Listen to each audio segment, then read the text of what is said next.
भज लो बारंबार हमारे सीताराम,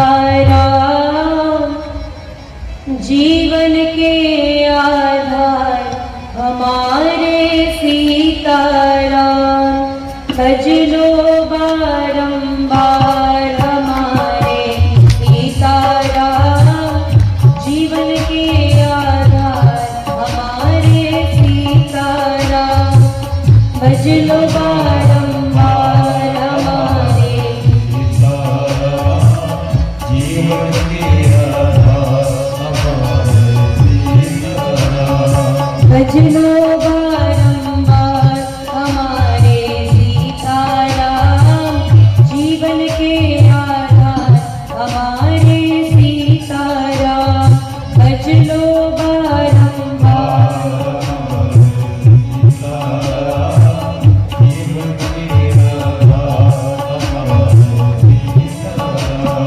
जीवन के आधार हमारे सीताराम, जीवन के आधार हमारे सीताराम। जय सभी लोग ताली की सेवा करते भाव जय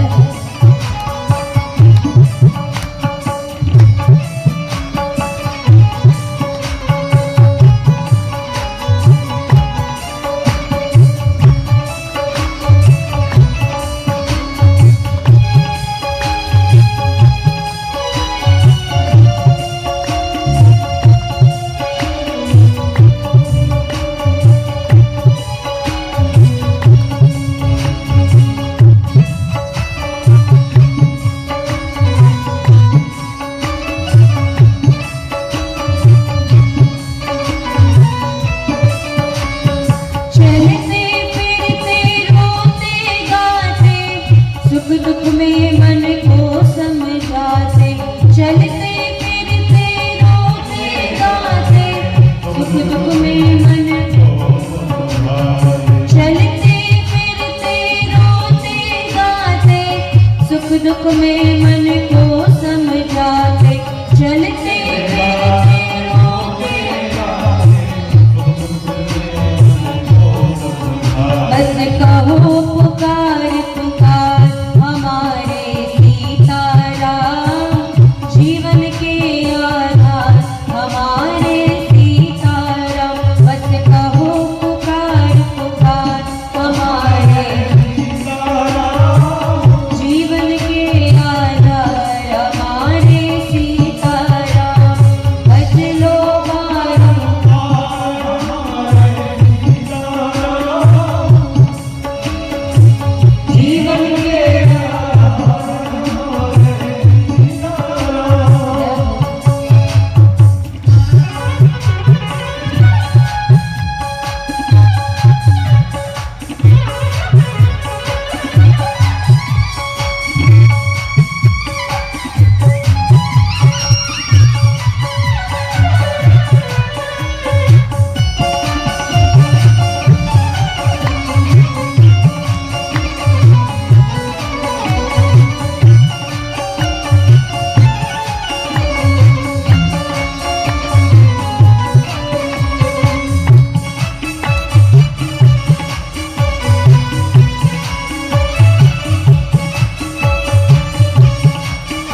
आधार हमारे,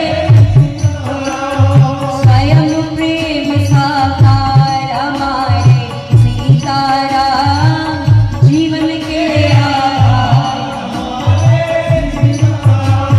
भज लो बारंबार हमारे सीताराम, जीवन के आधार हमारे सीताराम, भज लो बारंबार हमारे सीताराम,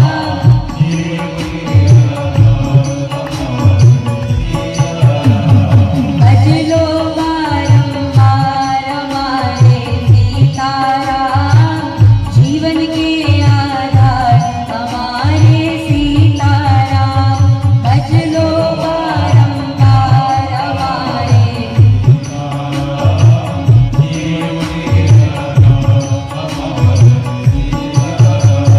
भज लो बारंबार हमारे सीताराम, जीवन के आधार हमारे सीताराम, भज लो बारंबार हमारे,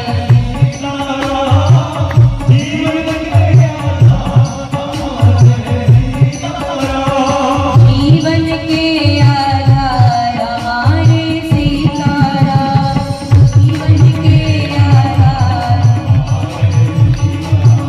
अजी भज लो बारंबार हमारे सीताराम, जीवन के आधार हमारे सीताराम, भज लो बारंबार हमारे,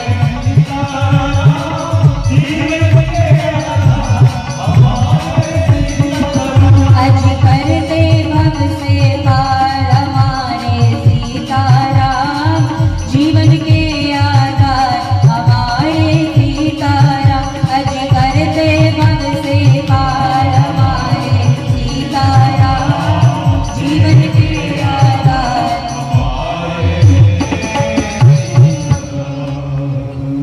बोलिए भक्तवत्सल भगवान की, श्री सीताराम सरकार की, श्री हनुमान जी महाराज की, श्री ज्ञानाथ की, कनक बिहारी सरकार की, श्री हनुमान जी महाराज की, श्री देवकाली मैया की, सरयू माता की, तीर्थराज प्रयाग की, श्री रामजन्म महामहोत्सव की, जय जय श्री सीताराम।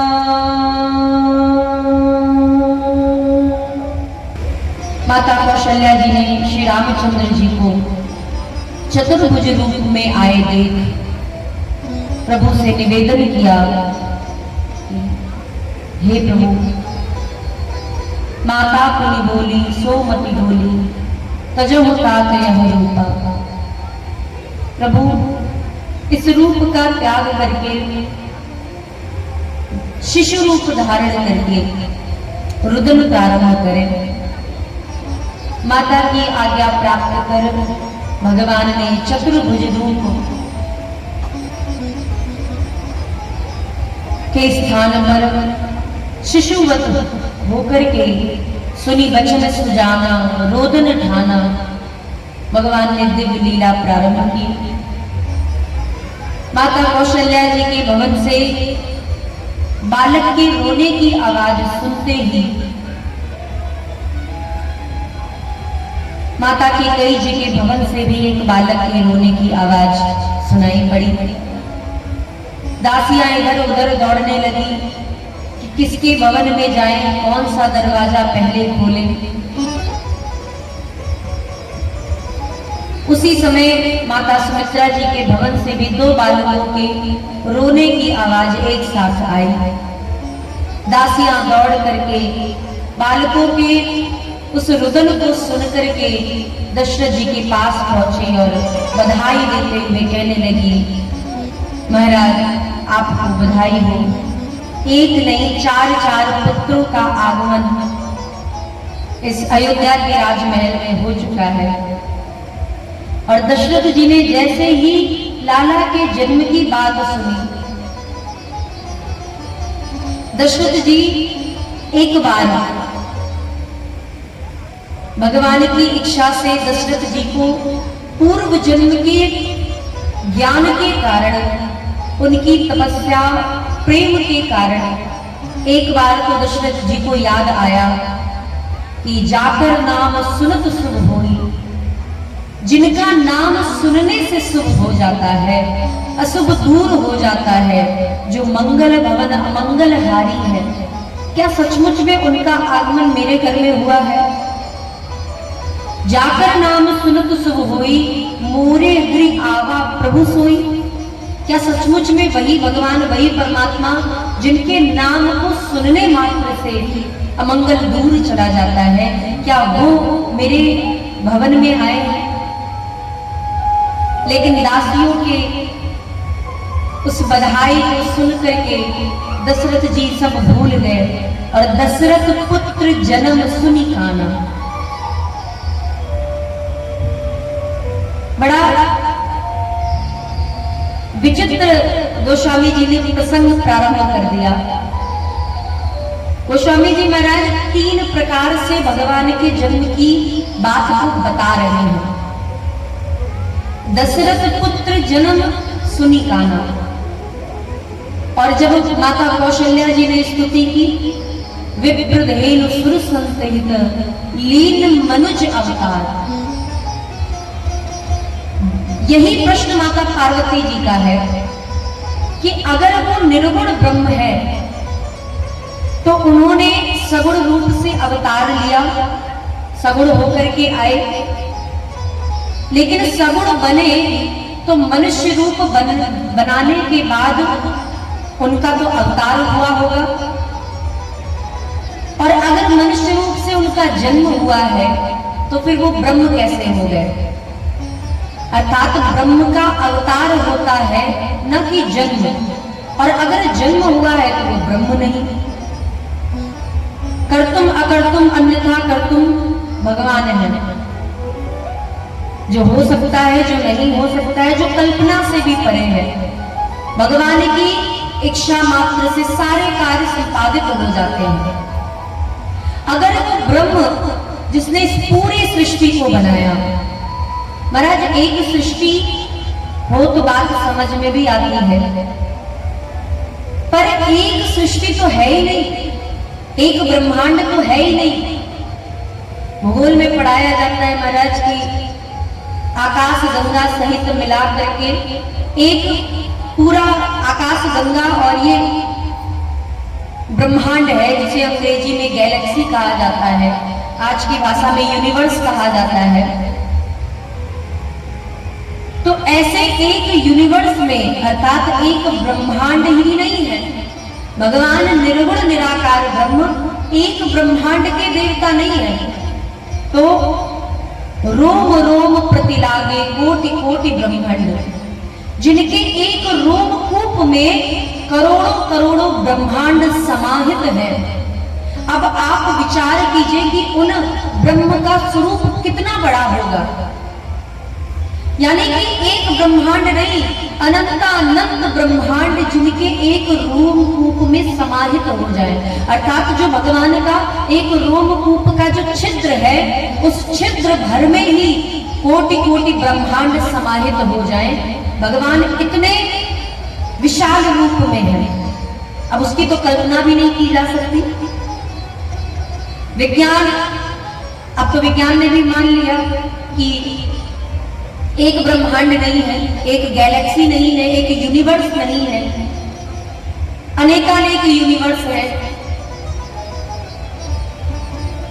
जैसा ये नीला ग्रह दिख रहा है, इस नीले ग्रह यानी कि पृथ्वी लोक से जुड़े हुए जो ग्रह और उपग्रह हैं, जैसे सूर्य चंद्रमा आदि, ये जितना भी पृथ्वी के चक्कर लगा रहे, पृथ्वी चक्कर लगा रही है, इन सबको मिलाकर के एक गैलेक्सी बनती है। और ऐसे ही एक गैलेक्सी नहीं है, विज्ञान ये कह रहा है। हमारे शास्त्रों ने तो पता नहीं कब कह दिया था, करोड़ों वर्ष पूर्व, लेकिन आज का विज्ञान ये कह रहा है कि एक ब्रह्मांड नहीं है, ऐसे अनगिनत ब्रह्मांड हैं जो छोटे छोटे तारागण के रूप में दिखाई पड़ सकते हैं, वो भी यहां से नहीं, अंतरिक्ष से, और वो भी दिखते नहीं है महाराज, एक कल्पना मात्र की गई है। विज्ञान ने वहां तक अपनी पहुंच को प्रदर्शित किया है, तो भगवान का स्वरूप कितना बड़ा है। और ऐसे अनंतानंत ब्रह्मांड के जो नायक हैं, उनके लिए मां के गर्भ से जन्म लेना कोई बहुत कठिन काम नहीं है, बहुत तुच्छ सा काम है। लेकिन भगवान गर्भ में क्यों नहीं आ सकते?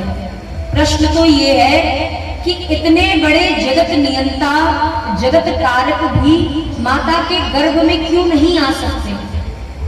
तो कहते महाराज, ये संसार नियम से चल रहा है, जिसे संविधान कहा जाता है। हर देश में संविधान होता है, हर देश में कानून होता है, हर देश का नियम होता है। ऐसे ही इस संसार का भी नियम है, इस संसार का भी कानून है, इस संसार का भी संविधान है। अगर बनाने वाला, कानून बनाने वाला ही कानून तोड़ देगा तो संसार चलेगा कैसे? भगवान की वाणी है कि जो भजन करके मुक्ति प्राप्त कर लेता है, उसे उस पूरे ब्रह्मा जी के कार्य में, उस ब्रह्मा जी के जीवन भर उसे उस मोक्ष से वापस नहीं आना पड़ता है। अर्थात अगर किसी जीव ने मुक्ति प्राप्त कर ली तो महाराज अनंतानंत कल्पों के लिए वो मुक्त हो जाता है। जब समस्त सारी सृष्टि नष्ट हो जाती है, ब्रह्मा, सूर्य, चंद्रमा इत्यादि सारे ब्रह्मांड नष्ट हो जाते हैं, तब कहीं जाकर के भगवान विश्राम करते हैं। और जब विश्राम करके पुनः उठते हैं, अर्थात निर्गुण निराकार में समाहित हो जाते हैं, और जब सगुण साकार बनकर के आते हैं, तब जाकर के पुनः सृष्टि प्रारंभ होती है। उसमें अनंतानंत समय लगता है। तो भगवान का ये वचन है कि जो भजन करके मुक्त हो जाता है, उसे माता के गर्भ में नहीं आना पड़ता। तो आप विचार कीजिए कि जिसके नाम को लेने से जीव मुक्त हो जाए और उसे दोबारा कभी गर्भ में नहीं आना पड़ता, तो ये जिसका नाम है, भगवान का राम नाम ही मुक्त कर देने वाला है। और जब स्वयं राम की बारी आएगी, तो क्या वो राम किसी मलमूत्र के भांड में आ सकते हैं क्या? माता का गर्भ क्या है? बहुत अच्छा थोड़ी ना है महाराज। माँ अच्छी है, माँ स्वरूप अच्छा है, माँ महान है, लेकिन माता का गर्भ महान नहीं है। क्यों नहीं है? आध्यात्मिक दृष्टि से देखें, सांसारिक दृष्टि से नहीं, आध्यात्मिक दृष्टि से देखें तो मां के गर्भ में आने वाला भगवान की कृपा से मनुष्य शरीर मिलता है। और मनुष्य शरीर कब मिलेगा? जब जीव मां के गर्भ में आएगा। कौन सी माता? इस संसार में तो 84 लाख योनियों में सभी मां ही तो है महाराज। पशु में भी तो मां होती है, वृक्षों में भी मां होती है, परंतु मनुष्य शरीर में मलमूत्र के भांड में आने पर शास्त्र कहते हैं, एक बार तो तुम मनुष्य शरीर में आ गए, 84 लाख योनियों में भटकने के बाद तुम्हारा एक बार जन्म हुआ है मनुष्य शरीर में। अब ऐसा कर्म करना कि दोबारा किसी भी जीव के गर्भ में तुम्हें जाने की आवश्यकता न पड़े। चाहे वो माँ का गर्भ हो, मनुष्य की स्त्री का गर्भ हो, या किसी जानवर, किसी पशु, किसी जलचर, थलचर, नभचर की माँ का गर्भ हो, किसी भी गर्भ में जाने की आवश्यकता न पड़े। इसलिए जब मनुष्य शरीर मिल जाए तो ऐसे कर्म करना कि दोबारा कभी गर्भ में ना आए। तो आप विचार करें कि शास्त्र कह रहे हैं 84 लाख योनियों में जब मनुष्य शरीर मिले तो ऐसे कर्म करना ताकि गर्भ में ना आना पड़े। तो जिसका नाम लेने से गर्भ में आने की सारी आशाएं समाप्त हो जाती हैं, सारे मार्ग खत्म हो जाते हैं, क्या वो ब्रह्म किसी माँ के गर्भ में आ सकता है? तब आप कहेंगे तब तो फिर गोस्वामी जी की बात ही गलत हो गई। दशरथ पुत्र जन्म सुनी काना। गोस्वामी जी कह रहे हैं दशरथ जी ने अपने पुत्र के जन्म की बात को सुना। अब जन्म तो मनुष्य का होता है, जीव का होता है, और जब जीव का जन्म हुआ तो फिर वो ब्रह्म कहाँ से हुआ? और यदि वो ब्रह्म है तो उसका जन्म कैसे हुआ? क्योंकि अगर संसार को बनाने वाला ही संसार के नियम को तोड़ देगा तो फिर कार्य कैसे होगा? संसार कैसे चलेगा? इसलिए गोस्वामी जी ने 3 शब्दों का प्रयोग किया। विप्रधेनु सुर संत हित लीन मनुज अवतार। पहला शब्द है अवतार। अवतार ब्रह्म का होता है। दूसरा दशरथ पुत्र जन्म सुनि काना। श्री दशरथ जी महाराज ने अपने पुत्र के जन्म की बात को सुना महाराज। अब अवतार क्यों कहा महाराज? अवतार इसलिए कहा क्योंकि जैसे होता है ना महाराज, हम यहाँ पे बैठे हैं एक साधारण सामान्य ज्ञान के लिए, हम यहाँ पे बैठे हैं और कोई व्यक्ति गया में बैठा है, तीर्थ में बैठा है, तो हम उसे कहते हैं कि वो वहां पर बैठा है। अब वो यहाँ की जगह शब्द पलट गया और वहां हो गया। अब वो व्यक्ति वहां से यहाँ शब्द के लिए भी वहां का प्रयोग कर रहा है। ऐसे ही जब ब्रह्म का अवतार हो और देवता पृथ्वी पर हो, तो देवता क्या कहेंगे कि भगवान प्रकट हो चुके हैं। अगर देवता पृथ्वी पर है तब देवता कहेंगे कि भगवान ने प्रकट होकर के दर्शन दिया। लेकिन देवता स्वर्ग में हो और भगवान पृथ्वी पर आए तो वहां पर बैठे हुए देवता क्या कहेंगे? विप्रधेनु सुर संत हित लीन मनुज अवतार। अवतार का अर्थ होता है जो उस वैकुंठ से, क्षीर सागर से, साकेत से, गोलोक धाम से पृथ्वी पर आए तो समझ लो कि वहां से आने वाला अवतार हुआ। और भय प्रगट कृपाला दीन दयाला, 3 शब्द हो गए। एक अवतार, भय प्रगट कृपाला और तीसरा दशरथ पुत्र जन्म सुनि काना। अब ये 3 शब्द तीनों का अलग अलग अर्थ है और तीनों के अर्थ में यदि जाया जाए तो बड़ा महाराज कंफ्यूजन वाला ये प्रसंग है, कंफ्यूज करने वाला कि आखिर 3 शब्द गोस्वामी जी गलती से तो नहीं लिख सकते, और अगर लिखे हैं तो कुछ ना कुछ कारण तो जरूर होगा। तो उसका कारण यही है कि माता के सामने रंगनाथ भगवान के मंदिर में भगवान चतुर्भुज नारायण रूप लेकर के प्रकट हुए, ना कि उन्होंने जन्म लिया। रंगनाथ भगवान के हृदय से जो ज्योति निकली, उस दिव्य ज्योति से, और वो दिव्य ज्योति कौन सी थी? वो दिव्य ज्योति वही थी जो माता कौशल्या जी के गर्भ में 12 महीने तक रही है। भगवान थोड़ी ना माता के गर्भ में आए, भगवान का तेज पुंज माता के गर्भ में आया। और जब वही गर्भ से तेज पुंज बाहर निकल के सामने आया, उसी तेज पुंज से भगवान चतुर्भुज नारायण प्रकट हुए। तो माता के सामने भगवान प्रकट हुए, इसलिए गोस्वामी जी ने कहा भय प्रगट कृपाला, माता की दृष्टि से प्रकट हुए। देवताओं की दृष्टि से भगवान ने अवतार लिया और दशरथ जी ने अपने पुत्र के जन्म की बात को सुना, इसलिए दशरथ पुत्र जन्म सुनि काना। इसलिए गोस्वामी जी ने 3 शब्दों का प्रयोग किया। तो अब तो इसमें कुछ कंफ्यूज होने वाली बात ही नहीं है महाराज। जिसकी आंखें हैं उसके हाथ में यदि आप लड्डू रखेंगे तो वो लड्डू को देख के पहचान जाएगा कि ये लड्डू है। लेकिन जिसकी आंखें नहीं हैं उसके हाथ में लड्डू रखेंगे तो वो 10 से 20 नाम याद करेगा कि आखिर है क्या। ये लड्डू है, आंवला है, रसगुल्ला है, छेना है, कोई फल है, आखिर है क्या। उसके दिमाग में बहुत सारी चीजें आने लगेंगी। लेकिन जिसके पास आंख है वो उसे तुरंत पहचान जाएगा। ऐसे ही जिसके पास आंखें हैं, जो दिव्य दृष्टि से भगवान को देख सकता है, उसके लिए तो भगवान प्रकट हुए और भगवान का अवतार हुआ। लेकिन जिसके पास आंखें नहीं है वो तीनों अर्थ लगा रहा है।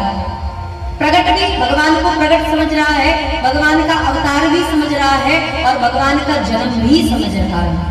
अब जो उसको अच्छा लगे महाराज, जिसकी आंखें नहीं है अब वो लड्डू को छू के देखेगा, उसके मन में जो आए वो मान ले महाराज। लड्डू माने, आंवला माने, रसगुल्ला माने, छेना माने, कोई फल मान ले, जो उसका मन करे महाराज, स्वतंत्र है। तो ये अनेकानेक भाव गोस्वामी जी महाराज ने वर्णन किए।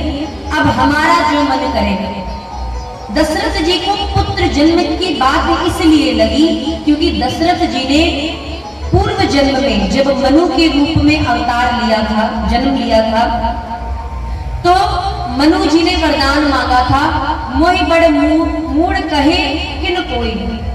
महाराज आप मेरे पुत्र तो बनकर के आ रहे हैं, मैंने आपसे वरदान तो मांग लिया, चाहो तुम्हारी समान सुख प्रभु सन कवन दुराओ। मैंने आपको अपने पुत्र के रूप में तो मांग लिया कि आप मेरे पुत्र बन जाओ, लेकिन मुझे ये बिल्कुल ना याद रहे कि आप मेरे भगवान हो। राम जी ने कहा तब तो मनु जी कहते हैं कि जब आपका जन्म हो, जब आप अवतार लेकर के आए, तो बस मेरी इतनी सी प्रार्थना है कि जब जब मैं आपको देखूं तो मेरे मन में आपके लिए पुत्र का ही प्रेम प्रकट हो, अर्थात मैं ये भूल जाऊं कि आप मेरे भगवान हो। मेरा कितना भी प्रेम हो तो पुत्र के लिए ही, मुझे ये बिल्कुल ना याद रहे कि आप मेरे भगवान हो।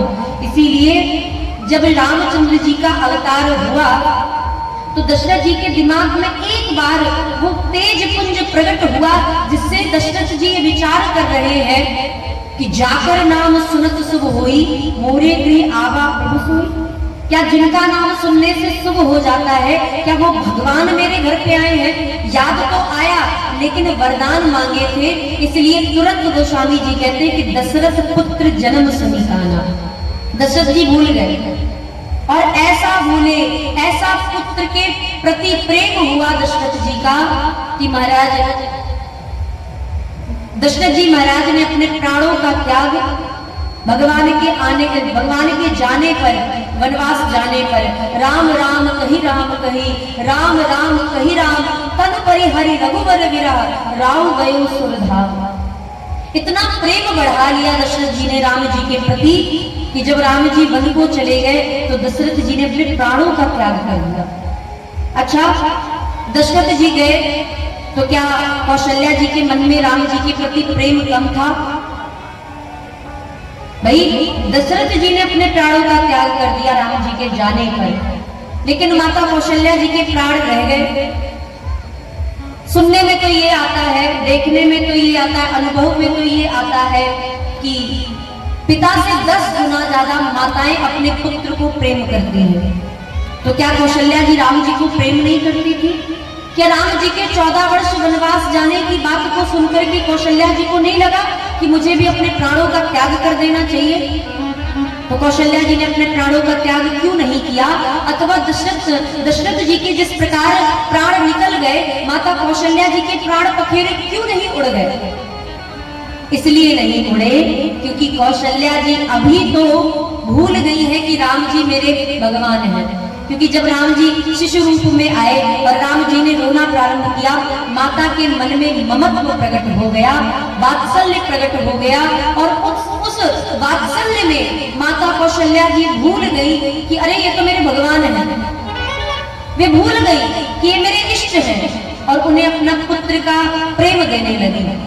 आगे चल के भगवान बाल लीला करते हैं, जिसमें माता कौशल्या जी को याद दिलाते हैं कि माँ, मैं आपका पुत्र नहीं, आपका पिता हूँ, याद रखना।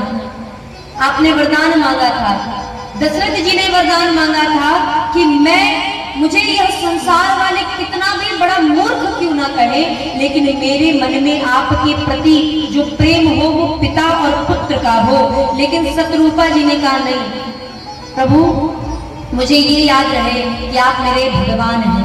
इसीलिए जब रामचंद्र जी वन को जाने लगे, माता जी को कष्ट तो बहुत हुआ, माँ का वात्सल्य तो प्रकट हुआ, लेकिन माँ कौशल्या जानती थी कि अरे ये तो भगवान है मेरे, ये तो रावण को मार के ऐसे ही चले आएंगे। लेकिन हाँ, सुकुमार तो बहुत है। इसीलिए माता कौशल्या जी ने रामचंद्र जी के जाने पर अपने प्राणों को धारण करके रखा।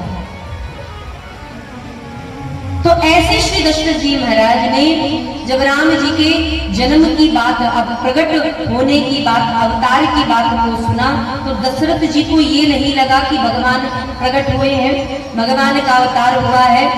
दशरथ जी को क्या लग रहा है? दशरथ जी को लग रहा है कि मेरे घर तो 4 पुत्रों का जन्म हुआ है। इसीलिए दशरथ पुत्र जन्म सुन काना, मानव ब्रह्मानंद समान। एक तो हो गया दुख, उससे दुख के दिन तो जाते ही नहीं महाराज, सुख के दिन बहुत जल्दी चले जाते हैं। जीवन में शांति आ जाए तो उसका तो पता ही नहीं चलता है, और शांति से बड़ी होती है आनंद, आनंद से बड़ा परमानंद, और परमानंद से भी बड़ा होता है ब्रह्मानंद। दशरथ जी को क्या मिल रहा है? ब्रह्मानंद। और उस ब्रह्मानंद में डूबे दशरथ जी महाराज गुरु वशिष्ठ जी महाराज से निवेदन कर रहे हैं, प्रभु हम अपने लाला का दर्शन कर ले। गुरुदेव भगवान ने कहा, राजन दर्शन तो कर लीजिएगा, लेकिन जब तक बालक का नाल छेदन हो रहा है तब तक नाल छेदन के समय महाराज नंदी मुख श्राद्ध होता है। ये 16 संस्कार में आता है, ये श्राद्ध में आता है नंदी मुख श्राद्ध। इसका नियम थोड़ा सा अलग है, परंतु इस बीच बालक के जन्म से लेकर के जब तक बालक का नाल माता के गर्भ से जुड़ा रहता है, उस वह जो बीच का समय होता है ना महाराज, ये बीच का समय अक्षय पुण्य प्रदान करने वाला होता है। अक्षय पुण्य प्रदान करने वाला, इसके बीच में आप जो भी दान करेंगे वो अक्षय हो जाएगा। अभी अक्षय तृतीया थी, 1 या 2 तारीख में अक्षय तृतीया थी। अक्षय तृतीया का अर्थ बड़ा सरल है। अक्षय का मतलब जो अक्षय हो जाए, जो अमर हो जाए, जो कभी क्षय ना हो, उसे अक्षय कहते हैं। अक्षय तृतीया में किए गए सारे कर्म अक्षय हो जाते हैं। दान करना चाहिए, भगवान का भजन करना चाहिए, तीर्थ में जाना चाहिए। आप जो भी सत्कर्म करेंगे वो सारे सत्कर्म आपके स्वर्णिम अक्षरों से लिख दिए जाएंगे, जो कभी नष्ट होने वाले नहीं हैं। ऐसे ही जब बालक के जन्म से लेकर के नालक छेदन होता है, उसके बीच का जो समय होता है, पिता को चाहिए कि ज्यादा से ज्यादा दान करें। वशिष्ठ जी महाराज ने दशरथ जी को बुलाया और निवेदन किया कि महाराज आप जब तक नाल छेदन हो रहा है तब तक आप ऐसा कीजिए, दान कीजिए, खूब दान कीजिए, खूब बधाई लुटाइए, अपने राजमहल के भंडार को खोल दीजिए, जो आए जो मांगे सबको सब कुछ दीजिए। अब दशरथ जी का मन लगा है अपने पुत्र की तरफ। दशरथ जी चाह रहे कितनी जल्दी अपने बालकों का चेहरा देखूं, और गुरु जी लगा दिए हैं कि दान करो। ऐसा नहीं कि दशरथ जी का दान करने का मन नहीं है, मन तो बहुत है, लेकिन दान करें कैसे? मन तो कहीं और लगा है, और बिना मन के की गई पूजा फल नहीं देती है। अच्छा, ये चीज तो सबको पता है, हमने कई जगह सुना है, लोग कहते हैं कि बिना मन के की गई पूजा फल नहीं देती, इसलिए भैया हम ज्यादा देर पूजा नहीं करते। अब बताओ महाराज, ये कौन सी बात हुई? अब भोजन अच्छा नहीं लग रहा है तो कह दो कि भोजन भी नहीं करेंगे। अब हमें तो रोज पनीर ही चाहिए महाराज, हमें तो शाही पनीर चाहिए, ये दाल चावल नहीं खाता है। इसका मतलब अब दाल चावल किसी दिन मिल गया तो क्या भोजन ही नहीं करेंगे? ऐसा तो नहीं है। कभी रोटी नमक भी चल जाता है, और कभी कभी दाल में भी नमक चल जाता है। इसलिए कभी भी ये नहीं सोचना चाहिए कि पूजा में मन नहीं लग रहा है तो पूजा नहीं करेंगे। अरे भाई, क्यों नहीं करेंगे? बच्चे का पढ़ने में मन नहीं लगता तो क्या स्कूल बंद करा दिया जाता है कि स्कूल मत जाना? 2-4 दिन, 5 दिन आप विचार करो। एक जनरल सी बात है, साधारण सी बात है महाराज, कि आप इस चीज को स्पष्ट कीजिए कि जिस बालक ने 12वीं पास कर ली, अब उसको 2 साल का गैप दे दीजिए, भैया बीए नहीं करना है, यहाँ पे जो भी होता हो, बीए, बीकॉम, बीएड जो भी होता हो। अब उस बालक को कह दीजिए कि 12वीं पास कर लिया, ऐसा करो कि 2 साल बाद कॉलेज जाना। आप देखेंगे 2 साल की बात तो जाने दीजिए, जो बालक 12वीं पास कर लेगा, उसके अंतराल में यदि 1 वर्ष का भी गैप हो गया, 1 साल भी अगर अंतर आ गया, तो उसका पढ़ने में मन नहीं लगता है। और अगर पढ़ने में मन नहीं, बहुत सारे होता है ना महाराज की चलो बेटी का विवाह कर देते हैं, और बेटी विवाह करने के बाद फिर 1 साल बाद अपने ससुराल में जाकर के पढ़ेगी। तो कुछ तो पढ़ लेती हैं, ऐसा भी नहीं कि सब नहीं पढ़ती है महाराज, कुछ तो पढ़ भी लेती, लेकिन सबका मन नहीं लगता, ऐसा भी नहीं कि सबका मन लग जाता है। क्यों? क्योंकि उस बीच में आपको समय मिल गया है। ऐसे ही जब आपके जीवन में भजन करने की उम्र थी, उस समय आपने भजन प्रारंभ नहीं किया। कौन सी उम्र थी भजन करने की? 8 वर्ष से, 6 वर्ष से, 7 वर्ष से, जब बालक थोड़ी थोड़ी चीजों को समझने और सुनने लग जाए, ढंग से बोलने लग जाए, उस समय आपके भजन करने की अवस्था है। चलिए आपने उस समय तक भजन नहीं किया, कोई बात नहीं भाई, स्कूल भी जाना है, पढ़ाई भी करना है। 18 साल के हो गए, 20 साल के हो गए, तब तक आपने भजन नहीं किया। अब आप सोचिए कि 20 साल तक होने पर आपने कभी भी भजन के लिए एक माला तक नहीं उठाई। जैसे बच्चा स्कूल तो जा रहा है, लेकिन पेन उठा करके, पेंसिल उठा करके ABCD नहीं लिखेगा, तो क्या वो 20 साल के बाद ABCD लिख पाएगा? काका गागा अंगा लिख पाएगा? ऐसे ही जिस व्यक्ति ने, जिस मनुष्य ने अपने जीवन के जन्म से 20 वर्ष, 30 वर्ष की अवस्था तक भी हाथ में माला लेकर के जप करना प्रारंभ नहीं किया, जिसने 5 मिनट बैठ करके मन लगा करके भगवान को निहार करके भगवान को धन्यवाद नहीं दिया, जिसने कभी भजन का महत्व नहीं जाना, जिसने कभी गुरु की शरणागत नहीं ली, जिसने कभी सत्संग नहीं किया, आपको क्या लगता है कि जब वह व्यक्ति 50-60 साल का हो जाएगा तो वो भजन करेगा? 1 साल के अंतराल में व्यक्ति पढ़ना नहीं चाहता है और आप विचार कर रहे हैं कि जब 50 साल के हो जाएंगे तब भजन करेंगे। एक बात और ध्यान दीजिएगा, बहू बनने में उतना कष्ट नहीं होता है जितना बहू के आ जाने पर होता है। बहू बनने में उतना कष्ट नहीं होगा। अब ये जो बहू बनी है, सास भी कभी बहू थी महाराज।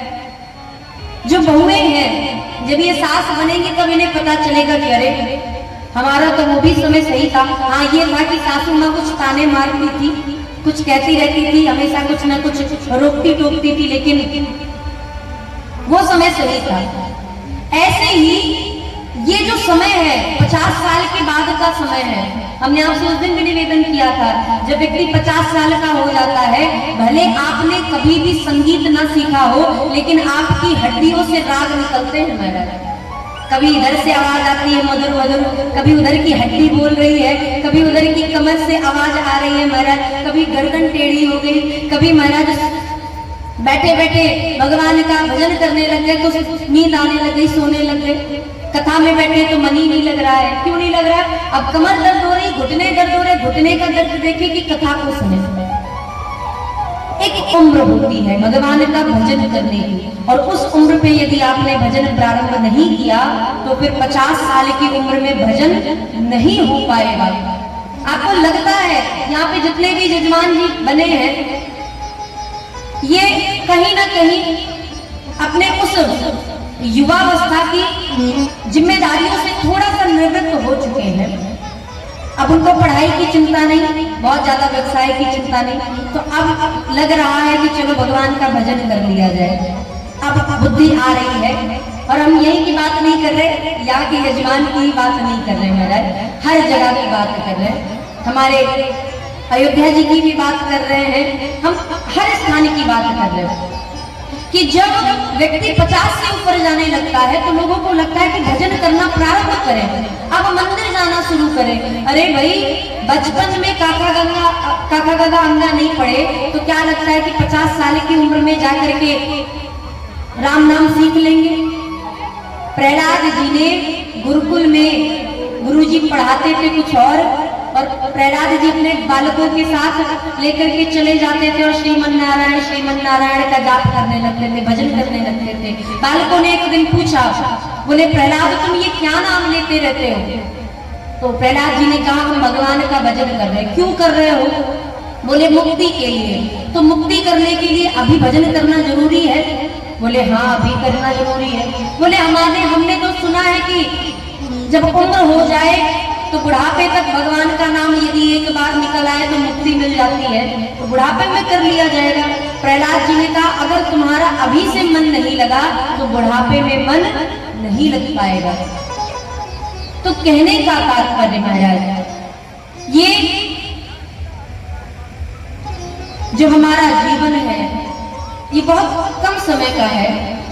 इसमें हमें पता नहीं चलता है कि कब बचपना बीत गया, कब जवानी चली गई और कब बुढ़ापा आ गया। जवानी के लोग कहते हैं पता नहीं बचपना कब चला गया, और बचपन वाले चाहते हैं कि हम जल्दी से युवा हो जाएं, और युवा वाले कहते हैं कि अब बुढ़ापा आ रहा है। बुढ़ापे वाले लोग कहते हैं कि जवानी कब बीत गई, और जो बूढ़े होने लग जाते हैं वो कहते हैं महाराज अब तो बाल सफेद होने लगे, लाओ थोड़ा सा डाई लगा करके अपने आप को सांत्वना दे दे कि हाँ अभी हम जवान हैं, अभी तो हम जवान हैं। तो ये चक्र चल रहा है निरंतर। भगवान का भजन कम अवस्था से ही प्रारंभ कर देनी चाहिए। एक हमारा बड़ा प्रिय भजन है जहाँ पे कभी दोबारा भगवान की कथा को श्रवण कराने का अवसर मिलता है, तो हमने कई स्थानों पर देखा है कि सभी को ये भजन बड़ा प्रिय, क्योंकि हमें भी बड़ा प्रिय है और इसमें जीवन की सत्यता है, इसलिए इसे हम अवश्य गाते हैं।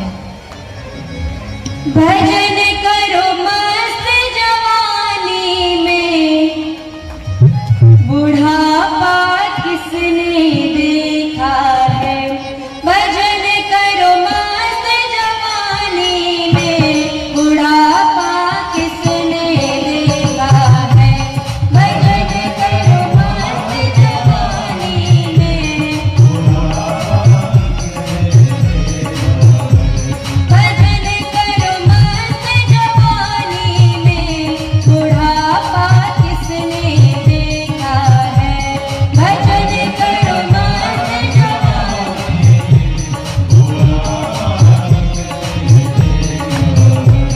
पैर से चल ना पाओगे, पैर से चल ना पाओगे, पैर से तीरथ तुम कर ना पाओगे, तीरथ तुम कर ना पाओगे, तीरथ तुम तीरथ करो मस्त जवानी में, बुढ़ापा किसने देखा है। तीरथ करो मस्त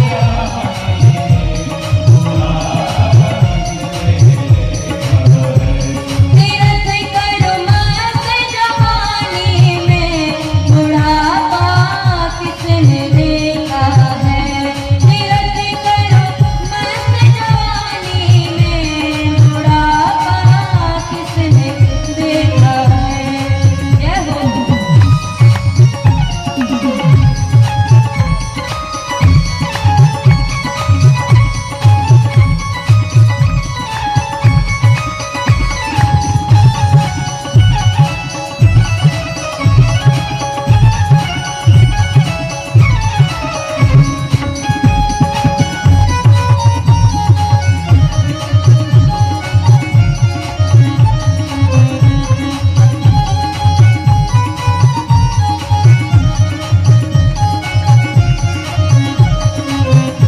और जब बुढ़ापा आता है तो शरीर के जितने भी अंग हैं इनमें जंग लग जाता है धीरे धीरे करके। इसीलिए कहते हैं आंख से देख ना पाओगे, आंख से देख ना पाओगे, आंख से दर्श तुम कर ना पाओगे, दर्श तुम कर ना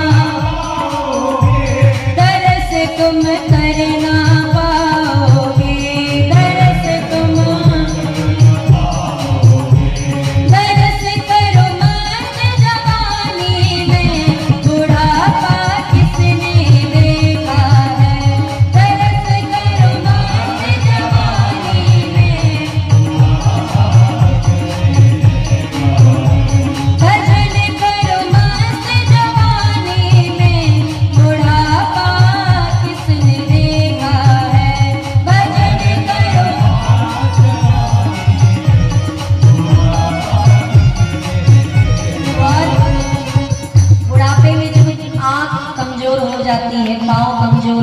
हैं, कमर कमजोर हो जाती है, कान कमजोर हो जाते हैं। अच्छा, सबसे बड़ी समस्या होती है जिनको कान से या तो कम सुनाई पड़ने लगता है या ज्यादा सुनाई पड़ने लगता है। अच्छा, कम सुनने वाले तो चलो पास से बोलने पर सुन भी लेते हैं, जो ज्यादा सुनने लगते हैं वो राम की जगह आम सुनते हैं महाराज। इसलिए बुढ़ापे के भरोसे मत बैठो। आजकल तो बड़ी बड़ी चीजें चलने लगी कान के लिए। पहले तो महाराज लोग चश्मा ही लगाते थे, फिर कोरोना का समय आया तो मास्क लगाने लगे, फिर फैशन ज्यादा बढ़ गया तो चश्मे के साथ कान में महाराज लंबा सा तार लपेटने लगे, और थोड़ा अच्छा फैशन आया तो महाराज कानों में जो ईयरबड्स होते हैं, ब्लूटूथ होता है महाराज, उसे लगाने लग गए। पता नहीं कान है कि हैंगर है महाराज, जो पारे सब टांगते चले जा रहे हैं। तो इसलिए अब इतनी सारी चीजें हैं, चश्मा है, मास्क है, ब्लूटूथ है, कान की बालियां हैं, झुमके हैं, सब तो इसी में लटका हुआ है महाराज। तो क्या सुनाई पड़ेगा? इसीलिए कान से सुनना पाओगे, कान से सुनना पाओगे, कान से सुनना पाओगे, कान से सुनना पाओगे, कथा तुम सुनना पाओगे, कथा तुम सुनना पाओगे, कथा सुनो मस्त जवानी में, बुढ़ापा किसने देखा है, कथा सुनो मस्त जवानी में, भजन करो मस्त जवानी में, बुढ़ापा किसने देखा है, भजन करो मस्त जवानी में, भजन करो मस्त जवानी में, बुढ़ापा किसने देखा है, भजन करो मस्त जवानी में, बुढ़ापा किसने देखा है, बुढ़ापा, बुढ़ापा किसने देखा है, बुढ़ापा। बोलिए श्री राघवेंद्र सरकार की। तो ये भजन, ये कथा, ये सत्संग, ये पुण्य, ये सत्कर्म, ये दान, ये सब कुछ महाराज जवानी के लिए है। बुढ़ापे के लिए क्या छोड़ना है? बहुत सरल हो जाता है उनके लिए जो अपनी जवानी भगवान के नाम पर न्योछावर कर देते हैं। हम जाते हैं ना संतों के पास, चरणों में प्रणाम करते हैं और देख करके आश्चर्यचकित रह जाते, करे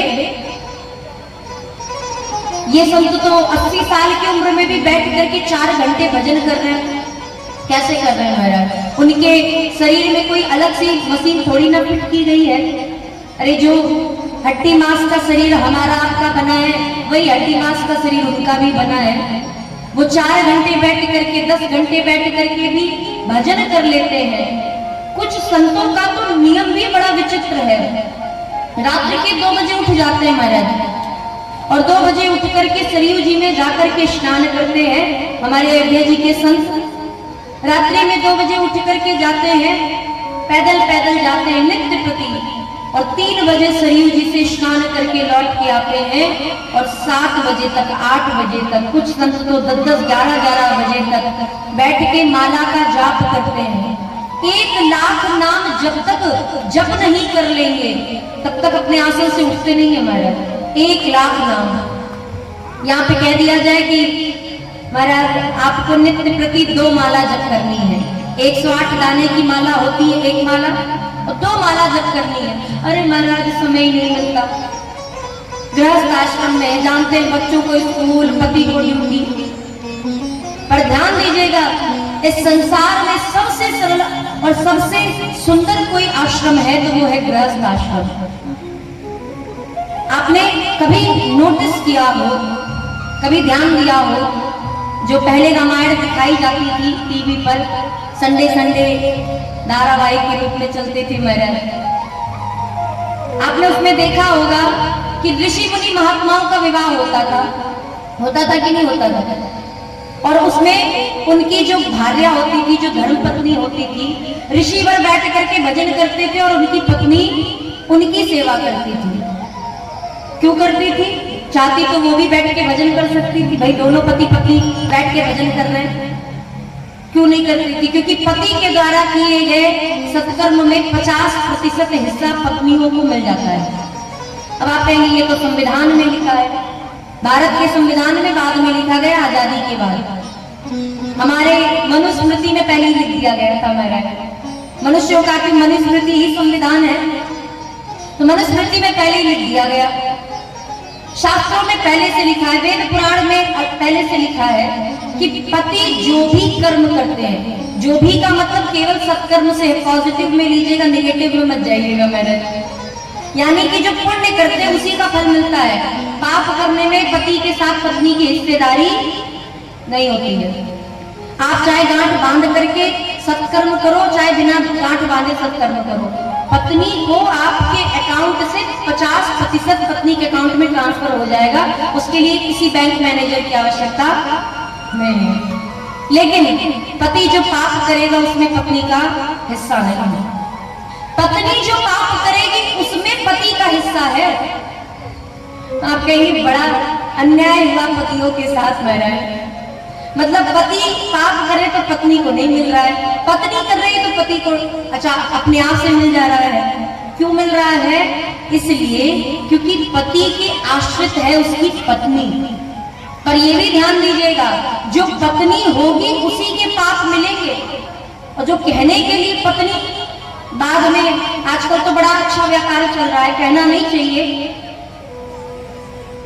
स्त्रियों के पक्ष से, स्त्रियों की तरफ से पुरुषों से हम क्षमा मांगते हैं महाराज, कहना नहीं चाहिए। व्यापार चल रहा है, क्या चल रहा है? पहले शादी करो, फिर 1-1.5 साल बाद तलाक ले लो, तलाक में महाराज दहेज से दोगुना पैसा मांग लो, यही तो चल रहा है। अब उनको थोड़ी ना उनके पाप का हिस्सा पति को मिलेगा।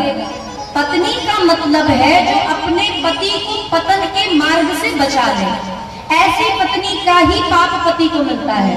पत्नी केवल कागज पे लिख देने से ही वो पाप नहीं लग जाता पति को। इसीलिए जो पत्नी अपने पति के सत्कर्म में उसका साथ देती है उसी के किए गए पाप। अब ऐसा तो है नहीं, जो पत्नी होगी, जो सचमुच में पत्नी होगी, वो जानबूझ के कोई ऐसा कार्य नहीं करेगी जिससे मेरे पति की हानि हो। जबकि माताएं तो और भी ज्यादा पति को आगे बढ़ाने के लिए आंगन में दीपक जलाती है, घर के बाहर दीपक जलाती है, लक्ष्मी बनी रहे, पति की बुद्धि सद्बुद्धि बनी रहे, ये तो माताएं करती ही हैं। और जब ऐसा करेंगे तो पति क्यों पत्नी की ओर जाएगा, और ऐसा जब करेंगे तो पत्नी को क्यों पाप करने पड़ेंगे। इसीलिए माताओं से ऐसे कर्म नहीं होते हैं जिसका पाप पति को लगे। अब माताओं के अंदर ईर्ष्या थोड़ी सी हो जाती है महाराज, वो अलग की बात है। अब पुरुषों के अंदर भी होती है, ऐसा थोड़ी ना कि माताओं को ही दोष देंगे, स्त्रियों को ही दोष देंगे। ईर्ष्या का मतलब द्वेष, द्वेष का मतलब देखिए बड़ा सरल तरीका है समझने का। किसी से प्रेम करेंगे तो उसके प्रति राग होगा, किसी से प्रेम करेंगे, किसी की अच्छाइयों को देखेंगे, अच्छाइयों को देखेंगे तो लगेगा अरे महाराज ये तो बड़ा अच्छा व्यक्ति है, इसका व्यक्तित्व तो बड़ा अच्छा है। और जब आप अच्छाइयों को देखेंगे तो आपको लगेगा कि ये बड़ा अच्छा है, तो प्रेम हो जाएगा, यानी कि राग हो जाएगा। और राग द्वेष दोनों साथ में रहते हैं। अच्छाई देखने से राग उत्पन्न होता है, और उसी व्यक्ति के अंदर यदि आपने बुराई देख ली तो द्वेष हो जाएगा, और द्वेष हो जाएगा तो फिर आप उससे ईर्ष्या भी करने लगेंगे। अगर वही व्यक्ति आगे बढ़ने लग गया, अगर वही व्यक्ति जिसके अंदर आपने बुराई देखी थी और वही व्यक्ति धीरे धीरे सक्सेस की ओर जाने लग गया, तो फिर हमें ईर्ष्या होने लगेगी। तो राग द्वेष ईर्ष्या ये तीनों एक ही परिवार के भाई बहन है महाराज, ये जहां रहेंगे साथ में रहेंगे, राग भी साथ में, द्वेष भी, ईर्ष्या भी। तो माताओं के अंदर ये थोड़ा सा होता है, परंतु स्त्रियों ने और एक नियम और है, माताओं को कभी भी सत्कर्म पति से पूछ करके ही करने चाहिए। अब ऐसा नहीं कि दान करने के लिए कहा गया है तो पति से छिपाए हुए पैसे से दान कर दे और पति को बताए भी ना। लेकिन अब ये भी नहीं है, इसमें भी महाराज कंडीशन है। कंडीशन क्या है? अगर आपका पति नास्तिक है, आपका पति आपको धर्म करने से रोकता है, सत्कर्म करने से रोकता है, तो ऐसी स्त्रियों को चोरी चुपके अगर दान करती हैं तो उस दान से उसका दोष नहीं लगता है। पति अगर भजन नहीं करना चाहता है, पति मंदिर नहीं जाना चाहता है, पति भगवान के साथ मंदिर में बैठना नहीं चाहता है, भगवान का पूजन नहीं करना चाहता है, आपको धर्म कर्म करने से रोक रहा है, तो ऐसे समय पर, ऐसी स्थिति पर यदि स्त्री चोरी चुप करके भी सत्कर्म करती है, दान करती है, पूजा सेवा करती है, तो उसका पाप नहीं लगता, उसका दोष नहीं लगता है। लेकिन अगर पति आपका सपोर्ट करने वाले हैं तो ऐसे समय पर पत्नी को चाहिए कि अपने पति को बता करके ही दान पुण्य अर्थात सत्कर्म करे। तो ये भाव है महाराज। तो कहने का तात्पर्य कि ये जीवन बहुत छोटा है, जितना हो सके भगवान का भजन कीजिए। माता कौशल्या जी भी श्री रामचंद्र जी से प्रेम कर रही हैं, दशरथ जी भी राम जी से प्रेम कर रहे हैं, लेकिन दोनों के प्रेम में थोड़ा सा अंतर है। पिता प्रेम कर रहे हैं पुत्र के रूप में और माता प्रेम कर रही है पिता के रूप में। अर्थात भगवान से प्रेम कीजिए, चाहे भगवान को अपना पुत्र मान लीजिए अथवा अपना पिता मान लीजिए, बस प्रेम होना चाहिए। गोस्वामी जी महाराज कहते हैं कि भगवान ने, श्री वशिष्ठ जी महाराज ने दशरथ जी महाराज से निवेदन किया कि आप दान कीजिए। अक्षय पुण्य जो किए जाते हैं, अक्षय जो दान किए जाते हैं वो अक्षय पुण्य कहलाते हैं, इसलिए ऐसे समय पे दान कीजिए। परंतु दशरथ जी का मन नहीं लगा। अब मन नहीं लगा तो उसके लिए उपाय है। मन नहीं लगेगा तो क्या करना चाहिए? मन ना लगे तो सत्कर्म के लिए संकल्प करना चाहिए। कई जगह होता है कि यजमान जी कथा सुनने के लिए नहीं आ पाए या कथा में नहीं बैठ पा रहे, सारी व्यवस्था देखनी है, तो वो पंडित जी से, आचार्य जी से संकल्प करा लेते हैं और संकल्प करा करके कह देते हैं कि हम कथा में तो नहीं बैठ पा रहे, लेकिन कथा के बदले, बैठने के बदले में इतनी दक्षिणा दान में दे रहे हैं। तो सारा जो संकल्प है वो दान के स्वरूप में पूर्ण हो जाता है और उनकी उस उपस्थिति को पूर्ण कर देता है। तो ऐसे श्री दशरथ जी महाराज को वशिष्ठ जी ने कहा, राजन आपको मन नहीं लग रहा है, ऐसा करो आप संकल्प ले लो और संकल्प मुझे दे करके आप अपने पुत्र का दर्शन करो। दशरथ जी महाराज ने संकल्प लिया, खूब दान किए महाराज, खूब गाय दान की, खूब धन दान किया, मड़िया दान की, सोना चांदी हीरे जवाहरात अन्न वस्त्र सब कुछ दान किया। एक चीज और, आप सभी बड़े अच्छे श्रोता हैं, मन भी कर रहा है बताने का कि बता देते हैं महाराज। पात्र को पात्रता के अनुसार दान देना चाहिए। अब ऐसा थोड़ी ना कि पात्र को दान दे दिया जाए, शास्त्र मना करते हैं। जो पात्र है उसी को दान देना चाहिए, तो पात्र को दान नहीं देना चाहिए।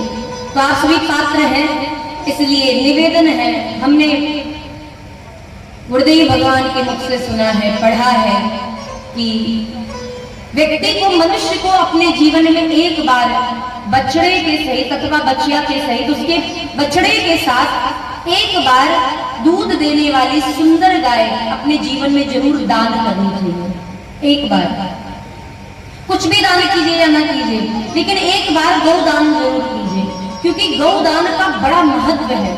जब यह शरीर हमारा इस संसार को छोड़ करके स्वर्ग नरगाति के लिए जाता है, यमराज जब हमारी बही खाता निकाल करके हिसाब करते हैं और जब हम नर्क में जाते हैं, वैसा तो है नहीं कि नर्क जाएंगे नहीं, महाराज युधिष्ठिर जी भी नर्क का दर्शन करके आए लेकिन गए, मांडव ऋषि भी नर्क गए, एक ही बार दर्शन किया लेकिन गए। तो हम तो इतने पवित्र आत्मा है नहीं कि नर्क नहीं जाना पड़ेगा, सीधा स्वर्गलोक से बुलावा आ जाएगा। तो जब हम नर्क जाएंगे और नर्क में अनेकानेक यातनाओं को भोगने के लिए नर्क के दरवाजे से प्रवेश करेंगे, तो सबसे पहले जो नर्क की यातना होती है वो वैतरणी नदी होती है। वैतरणी नदी सब जीवों को पार करनी पड़ती है, सभी जीवों को। क्यों पार करनी पड़ती है? क्योंकि हमारे जो इच्छा से किए गए पाप हैं, जो अनिच्छा से किए गए पाप हैं, उन समस्त पापों के भोग के लिए उस वैतरणी नदी को पार करना पड़ता है। और ये नदी, इस नदी को कोई साधारण नदी मत मान लीजिएगा कि इस नदी में पानी होगा, समुद्र की तरह गहरा होगा, बिल्कुल नहीं। ये नदी कैसी है, इसकी तो व्याख्या करने में भी महाराज बड़ा अजीब सा लगता है। क्या कहा जाए, मलमूत्र की नदी जिसमें कफ है, विष्ठा है, रक्त है, ऐसी नदी महाराज मलमूत्र की नदी। और उस नदी में व्यक्ति जब उस नदी को पार करने, ऐसा नहीं कि बहुत बड़ी नदी है, छोटी सी है महाराज, लेकिन उस नदी को जब पार करने के लिए जीव उसमें उतरता है तो वो गहराई में चला जाता है और उससे उबरने के लिए उसे कल्प कल्प भर समय लग जाता है। लेकिन उसका उपाय है, या तो सोने की नाव बना करके दान कर दीजिए। किसकी? सोने की। बहुत ज्यादा बड़ी नहीं महाराज, तो अब हम ये नहीं कह रहे कि 4 लोग उस पर सवार हो सके, हमारा जीव उसमें बैठ जाए, छोटी सी, इतनी छोटी भी अगर नाव बन जाए। कहेंगे महाराज इतनी छोटी, तो ऐसे बोल रहे जैसे चांदी की नाव। चांदी भी पता नहीं महाराज कौन सी दुनिया की ऊंचाई को, आसमानी की ऊंचाई को छू रही है। तो बोल तो ऐसे भी है जैसे कागज की नाव बना करके दान करना है। जितना हो सके नाव को, सोने की नाव को दान कीजिए, जितना भी सोना हो। और अगर सोना दान नहीं कर सकते, सोने की नाव दान नहीं कर सकते, तो उससे सबसे सरल उपाय है कि आप एक सुंदर दूध देने वाली उसके बछड़े अथवा बछिया के सहित उसके बच्चे के साथ एक गाय किसी ब्राह्मण को दान कर दीजिए, किसी मंदिर में दान कर दीजिए, जिससे वे संत, जिससे वे ब्राह्मण देव उस गाय की सेवा को करके अपना भरण पोषण कर सके। अब वो भरण पोषण करे या कुछ भी करे महाराज, लेकिन पात्र को दीजिए जिसके अंदर गौ सेवा का भाव हो। ऐसे व्यक्ति को गाय का दान एक बार मनुष्य को, लेकिन करते कब है महाराज? हमने देखा अयोध्या जी में बड़ी विडंबना है। हमने देखा कि माताएं, पुरुष वर्ग जब सरयू जी के किनारे जाते हैं स्नान करने के लिए और स्नान करके वापस आते हैं, तो जो नदियों के किनारे पंडा जी बैठे रहते हैं, पंडा तो समझते हैं ना महाराज, पंडा जी बैठे रहते, पंडित जी बैठे रहते हैं। वो कहते हैं आइए यजमान, गाय की पूंछ को पकड़ करके दान कीजिए, बछिया की पूंछ रहती है, दान कीजिए, संकल्प कीजिए। अब पंडा जी मांग रहे हैं कि लाइए संकल्प में 5100 रखिए। कभी कभी अच्छे जजमान आ जाते तो 11,000 भी हो जाता है मैडम, 21,000 भी, 51 तक भी पहुंच जाते हैं। अब जो स्नान करने आए हैं, अगर उनसे 5100 मांगा गया तो वो 5100 की जगह महाराज 5 रुपए निकालते हैं जेब से और संकल्प में रख करके कहते हैं ये हो गया महाराज गौदान। अब तो 5 रुपए में कौन सी गाय आपको मिल जाएगी, लेकिन पंडा जी हमारे बड़े सरल होते हैं, वो 2 रुपए में भी गौदान करवा देते हैं महाराज। अब ऐसा थोड़ी ना कि पंडा जी 2 रुपए में गाय का दान करवा रहे तो हम 2 ही रुपए दे रहे हैं, हम 5 ही रुपए दे रहे हैं। जितना हो सके दान सदैव, आपने पढ़ा हो धर्म अर्थ काम मोक्ष, ये 4 पुरुषार्थ है। इसमें अर्थ पहले क्यों नहीं आया, धर्म ही पहले क्यों आता है? धर्म अर्थ काम मोक्ष, क्योंकि जब आप धर्म करना प्रारंभ करते हैं, धर्म, यहाँ पे समिति के सदस्य हैं, अब ये सेवा में लगे महाराज, इनको पैसे नहीं मिलेंगे लेकिन फिर भी सेवा में लगे हैं।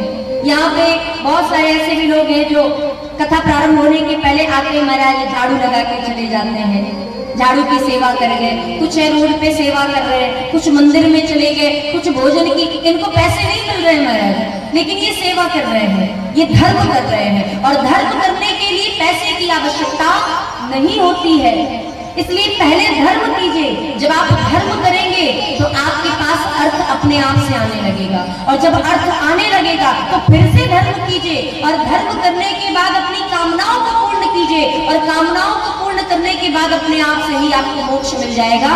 यदि आप धर्म करेंगे तो आपकी बुद्धि सद्बुद्धि हो जाएगी, और सद्बुद्धि ही भजन कर सकता है, दुर्बुद्धि कभी भजन करेगा ही नहीं महाराज। इसीलिए धर्म, अर्थ, काम और मोक्ष ये धर्म से ही शुरू हो रहा है सब कुछ। तो जीवन में एक बार गोदान जरूर कीजिए। अयोध्या जी जाइए और जाएंगे तो जरूर महाराज, मंदिर बन गया है, इसे भी तो जीवन रहते देखना है। अब कृष्ण जन्मभूमि का तो नंबर है महाराज, हमें तो लग रहा था कि 2025 में कहीं ना कहीं कुछ तो बातें चलेंगी, कृष्ण जन्मभूमि को भी देखा जाएगा। पर हमारे भारत सरकार को कुछ अलग ही मंजूर था।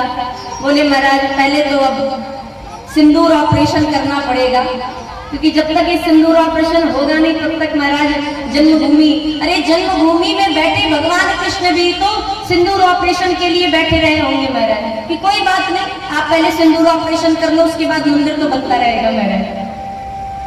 तो कहने का तात्पर्य कि एक बार तो अयोध्या जी जाना है, और किसी भी तीर्थ में आप जाए, पंडा जी यदि आपके हाथ में संकल्प लेकर के अगर वो 10 रुपए कह रहे हैं तो कोशिश कीजिएगा कि वो 10 की जगह 11 ही हो, 9 ना हो, वो 10 ना हो महाराज।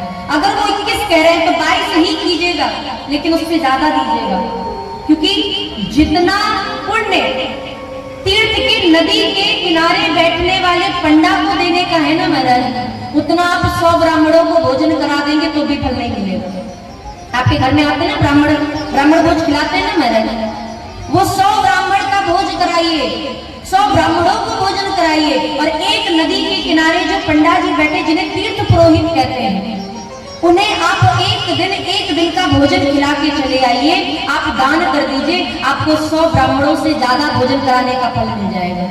इसलिए कभी भी उनको अपशब्द मत कहिए, और वहां पे जाइए तो दान करके आइए।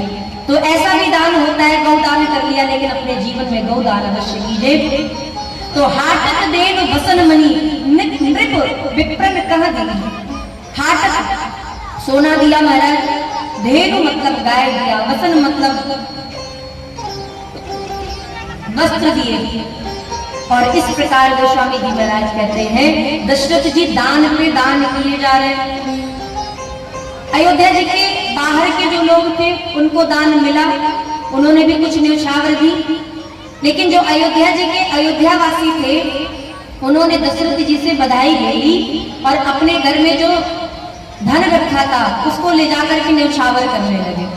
महाराज राम जी के आने पर हमारे अयोध्या जी के संत कहते हैं कि जब राम जी का जन्म होता है रामनवमी पर, जब रामनवमी का उत्सव मनाया जाता है तो सिर्फ दशरथ जी के भवन में ही राम का जन्म नहीं होता है, उस ब्रह्म का जन्म नहीं होता है, अयोध्या के घर घर में उस ब्रह्मानंद का जन्म हो जाता है। एक घर में राम नहीं जन्म लेते हैं, अयोध्या जी के घर घर में राम जी का जन्म होता है। इसीलिए पूरी अयोध्या में घर घर में आनंद मनाया जाता है। कैसे? घर घर आनंद छायो अयोध्या नगरी में, घर घर आनंद छायो अयोध्या नगरी में, घर घर आनंद छायो कौशल्या सुत जायो अयोध्या नगरी में, कौशल्या सुत जायो अयोध्या।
राम ने 3 अंशों के साथ और अवतार लिया, इसीलिए कहते हैं क्या, सुयस कहे को के कई सुत को, सुयस कहे को, सुयस कहे को के कई सुत को, सुयस कहे को मनहु बनाए के रूप भरत को, मनहु बनाए के प्रभु ने प्रेम पठायो अयोध्या नगरी में, प्रभु ने प्रेम पठायो अयोध्या नगरी, घर घर आनंद छायो अयोध्या नगरी में, घर घर आनंद जय हो।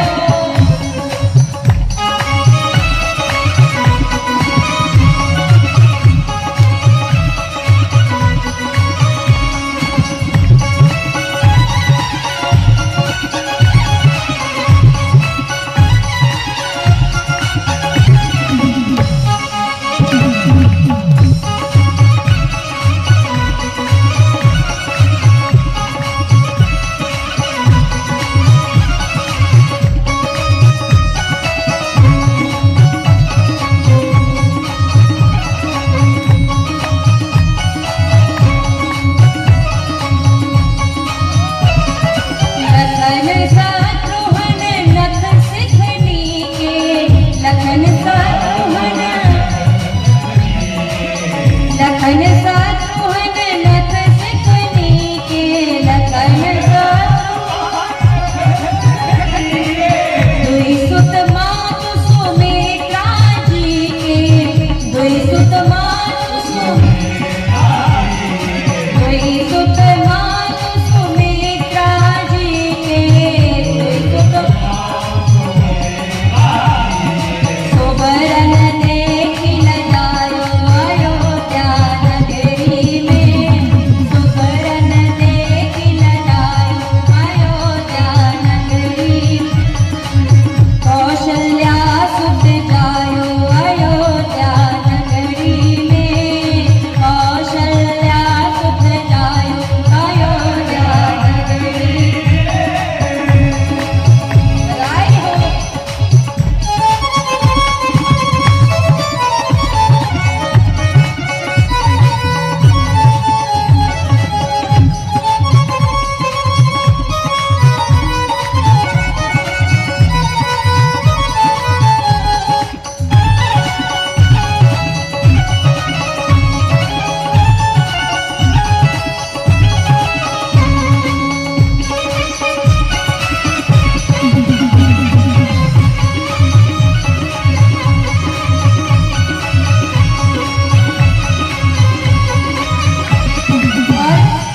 भगवान श्री राम जी के जन्मोत्सव की बात को सुनकर के श्री शंकर भगवान कैलाश पर्वत को छोड़ करके नागभूषणी जी के साथ अयोध्या जी में मनुष्य रूप धारण करके विचरण कर रहे हैं। तो कहते हैं, बिचरे मदन मनुज तन कीन्हे, बिचरे मदन मनुज तन, बिचरे मदन मनुज तन कीन्हे, बिचरे मदन काग भुसुंडी संग शिव जी ने, काग भुसुंडी,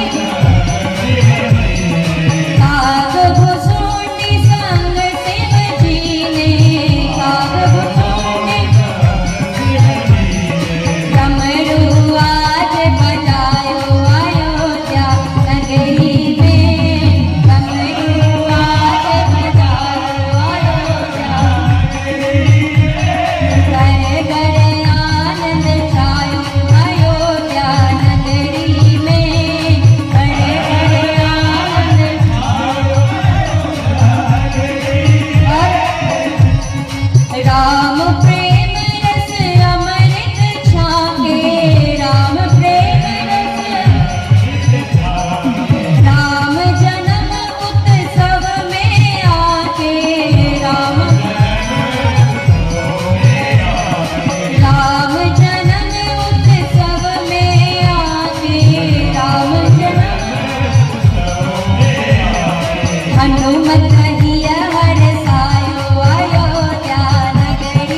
तो ऐसा आनंद पूरी अयोध्या जी में महाराज घर घर में मिल रहा है, मुफ्त में।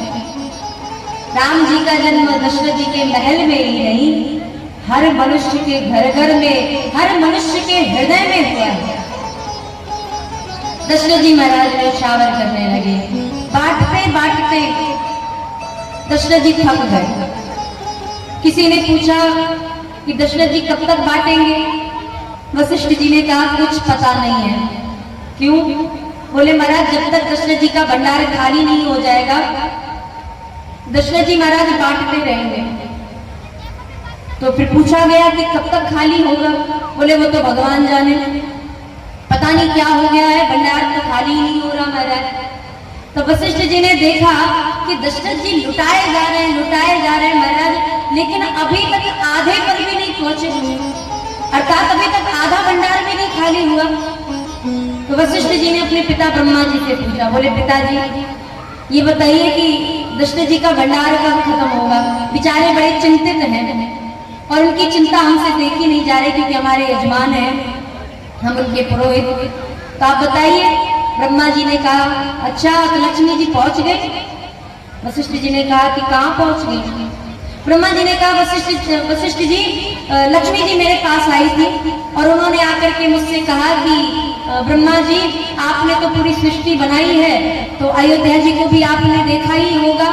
ब्रह्मा जी ने कहा कि भाई बनाई तो सृष्टि मेरी ही है, परंतु अयोध्या जी को मैंने नहीं बनाया। अब जिसको बनाया नहीं उसका नक्शा कैसे पता होगा? तो लक्ष्मी जी ने कहा आते जाते रहते हैं, कुछ तो पता होगा। लक्ष्मी जी ने ब्रह्मा जी ने कहा कि क्यों, क्या करना है आपको नक्शे का? लक्ष्मी जी ने कहा कि प्रभु मुझे राम जी के दर्शन करने थे, अपने प्रभु के दर्शन करने थे, लेकिन अयोध्या जी की भीड़ को देख करके हमारी हिम्मत नहीं हो रही है महाराज। बड़ी अच्छी व्यवस्था हो गई हमारे अयोध्या जी में। जब तक हमारे जो अयोध्या जी के संतों के बड़े प्रिय जो संत हैं उत्तर प्रदेश की गद्दी में विराजमान हो गए हैं, अब लेकिन लगते नहीं है महाराज। अयोध्या जी में आना जाना लगा रहता है, तो हमें तो लगता है कि कोई संत आ रहे हैं अयोध्या जी, लेकिन जब तक वो अयोध्या जी की उत्तर प्रदेश की गद्दी को नहीं संभाले थे तब तक अयोध्या जी में अगर 50,000 श्रद्धालु भी आ जाते थे, 80,000 श्रद्धालु भी आ जाते थे, तो लगता था पूरी अयोध्या भर गई महाराज। ऐसा लगता था कि अयोध्या जी में पांव रखने की जगह नहीं है। और बड़ा अद्भुत नवीनीकरण हो चुका है अयोध्या जी का। बहुत सारे मंदिर की फिर से पुताई रंगाई चल रही है महाराज। लेकिन जो भी है, इस बार तीर्थराज प्रयाग में जब महाकुंभ का आयोजन हुआ, वहां पे तो खैर सोच से भी परे भीड़ आई थी, परंतु हमारी अयोध्या जी की जो भीड़ थी हमारा 24 घंटे में 30 लाख लोगों ने दर्शन किया था। और ये अद्भुत दृश्य अयोध्या जी का, 1 घंटे में 1 लाख लोग राम जन्मभूमि में दर्शन कर रहे थे महाराज। और पता नहीं चला, यद्यपि थोड़ा सा तो भीड़ का अंदाजा हो ही जाता है, परंतु फिर भी महाराज बड़ा आनंद आया। और वही भीड़ श्री दशरथ जी महाराज की उस पावन अयोध्या में राम जी के जन्म के समय में थी।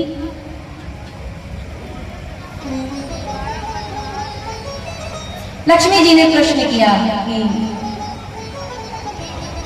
उस अयोध्या में हम कहां जाकर के विराजमान हो जाएं कि जब भीड़ कम हो जाए तो हमें अपने सरकार का दर्शन हो सके। तो ब्रह्मा जी ने कहा कि यद्यपि मुझे बहुत अच्छे से नक्शा तो नहीं याद है, लेकिन हाँ इतना जरूर है कि पूरी अयोध्या में आपको कहीं भी पांव रखने की जगह नहीं मिलेगी, परंतु दशरथ जी का जो भंडार भवन है वो खाली है, वहां पे कोई नहीं दशरथ जी के अलावा, आप वहां पे चली जाइए। अब महाराज लक्ष्मी जी ने न तो धन्यवाद दिया न कुछ कहा, लक्ष्मी जी तुरंत वहां से अयोध्या जी के दशरथ जी के महल के उस भंडार गृह में आकर के बैठ गए। अब आप विचार करो कि जहाँ साक्षात लक्ष्मी विराजमान हो, क्या वह भंडार कभी खत्म हो सकता है? इसीलिए दशरथ जी दान किए जा रहे हैं, लुटाए जा रहे हैं महाराज, लेकिन खत्म होने की कौन बात करे, वो तो आधे पर भी नहीं नहीं पहुंचे अभी तक, क्योंकि लक्ष्मी जी साक्षात विराजमान है। अब दशरथ जी महाराज ने सोचा कि ऐसे तो दरवाजे पर भीड़ लगी है, तो 4 दरवाजे बना दिए महाराज, अब लाइन से आओ और लेकर के जाते रहो महाराज। तो एक व्यक्ति ने देखा, अयोध्या जी के बाहर का कहीं का व्यक्ति था, उसने देखा कि एक व्यक्ति चांदी के बढ़िया बढ़िया सुंदर सुंदर पात्र लेकर के आ रहा है। उसने पूछा भैया ये कहाँ मिला? एक ने कहा कि 4 नंबर दरवाजे पर। दौड़ के गया, चांदी के पात्र लेके आया, बड़े खुश होकर के और आनंदित होके जा रहा था। तब तक देखा एक ने हाथ में सोने के आभूषण पहन ले रखे महाराज। तो उससे पूछा भैया ये सोने के आभूषण कहाँ से मिले? उन्होंने कहा कि ये 3 नंबर के दरवाजे से। अच्छा। उसने चांदी की वस्तुओं को फेंका, सोने की ओर दौड़ा, सोने की वस्तु लेके आ रहा था। तब तक एक व्यक्ति के गले में सुंदर सुंदर महाराज मड़ियों की माला देखी। आहा, ये कहाँ से मिला? बोले ये 2 नंबर दरवाजे से। अच्छा। तुरंत दौड़ के गया 2 नंबर दरवाजे से, अमूल्य मड़ियों की माला को लेकर के और नाचते हुए जा रहा था महाराज। एक व्यक्ति को उसने उसी समय देखा, उसके हाथ में तो कुछ नहीं था, लेकिन जो आनंद उसके चेहरे पर उसने देखा, उसने तुरंत उन रत्नों की माला को फेंक दिया और जाकर के पूछा भैया तुम्हें ऐसी कौन सी वस्तु मिल गई जो हमसे भी ज्यादा प्रसन्न हो? अरे हमें तो अमूल्य मड़ियों की माला मिली, तुम्हें ऐसा क्या मिला? तो उस व्यक्ति ने कहा भैया मुझे तो ऐसी माला मिल गई है, ऐसी वस्तु मिल गई है कि जिसका ये अमूल्य मड़ियां भी यदि पहाड़ बनकर के उपस्थित हो जाए तो उसकी तुलना नहीं कर सकती। ऐसा क्या मिल गया? कहाँ से मिला? चाहिए बताओ। बोले 1 नंबर दरवाजे से जाओ ना। अब ये दौड़ के आया महाराज, माला तो फेंक ही चुका था। 1 नंबर दरवाजे पर पहुंच करके इसने उसी समय देखा तो वो दरवाजा कहीं और जा रहा था, वो द्वार कहीं और जा रहा था और उस द्वार से भीतर जाते जाते वो रनिवास में पहुंच गया। दशरथ जी के महल जहाँ समस्त स्त्रियां हैं, जहाँ पर समस्त संत विराजमान है और भीड़ लगी हुई है, वह व्यक्ति उस भीड़ के बीच में से निकल करके जब थोड़ा सा आगे पहुंचा तो देखता क्या है कि 4 पालने में 4 पुत्र लेटे हुए हैं, पड़े हुए हैं महाराज। और जैसे ही रामलला सरकार पर उस व्यक्ति की दृष्टि गई, ओह महाराज ऐसा होश भूल गया अपने, ऐसा आनंदित हुआ, ऐसा प्रमुदित हुआ, ऐसे भाव से नृत्य करते हुए आने लगा, नाचते गाते कि महाराज उसके आनंद की तो कोई सीमा ही नहीं रह गई। उसने तो ऐसी वस्तु पाली, पायो जी मैंने राम रतन धन पायो, ऐसा रत्न पा लिया, ऐसा धन पा लिया कि ये वस्तु अमोलक दी मेरे सद्गुरु, कृपा कर अपनाए। ये तो ऐसी वस्तु है, अर्थात ऐसा ये नाम, राम नाम इतना सुंदर है, तो जिसका नाम है ये राम, वो कितने सुंदर होंगे महाराज। और ऐसे राम जी का दर्शन करके वो बालक, वो पुरुष वहां से भगवान के दर्शन करके बाहर निकला। फिर किसी ने उस व्यक्ति से पूछा, बोले भैया ऐसी कौन सी वस्तु मिल गई जो तुम इतने आनंदित हो रहे हो? अरे आपके हाथ में तो सोना चांदी कुछ है भी नहीं। तो उस व्यक्ति ने दूसरे व्यक्ति से कहा, भैया मुझे अभी तक माया मिली थी तो मैं बड़ा खुश था, अब मुझे माया पति मिल चुके इसलिए मैं अब आनंदित हो रहा हूँ। क्योंकि माया को चाहने वाला बिखर जाता है, माया को चाहने वाला बिखर जाता है और मायापति को चाहने वाला निखर जाता है। ऐसे मायापति भगवान श्री रामचंद्र जी का दर्शन करके तो जीव अपनी सुध बुध भूल जाए महाराज। श्री रामचंद्र जी के दर्शन किए। गोस्वामी जी महाराज कहते हैं कि अनुपम बालक देख न जाई, रूप रास गुण कहीं न फिराई। महाराज अवधपुरी सोहई यही बाती, प्रभु ही मिलन आई जनु राधा।